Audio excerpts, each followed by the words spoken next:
Diqqat qiling, qurilish sohasida davlat nazorati kuchaytirilmoqda. Vazirlar Mahkamasining 2025-yil 22-oktyabrdagi 666-son qaroriga muvofiq 2026-yil 24-yanvardan boshlab qonun hujjatlarida obyektni ro'yxatdan o'tkazish atamasi o'rniga obyektga ruxsatnoma berish atamasi qo'llaniladi. Bu nima degani? Endi qurilish montajlarini boshlashdan oldin tegishli ruxsatnoma olishingiz shart bo'ladi. Ruxsatnomasiz qurilish montajlarini amalga oshirish qat'iyan taqiqlanadi.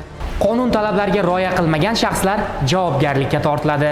Jumladan, O'zbekiston Respublikasi Ma'muriy javobgarlik to'g'risidagi kodeksining 99-moddasining tegishli bandlariga muvofiq ruxsatnomasiz qurilish ishlarini amalga oshirganlik uchun jismoniy shaxslarga bazaviy hisoblash miqdorining 150 barobari, mansabdor shaxslarga esa bazaviy hisoblash miqdorining 200 barobari miqdorida jarima jazosi qo'llaniladi.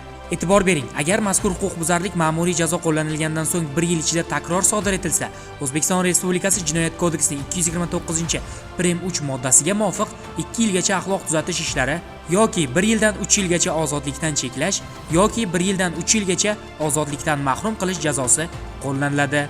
Agar ruxsatnomasiz amalga oshirilgan qurilish ishlari natijasida inson o'limiga yoki og'ir oqibatlarga sabab bo'lsa, aybdor shaxsga nisbatan 3 yildan 5 yilgacha ozodlikdan mahrum qilish jazosi tayinlanadi.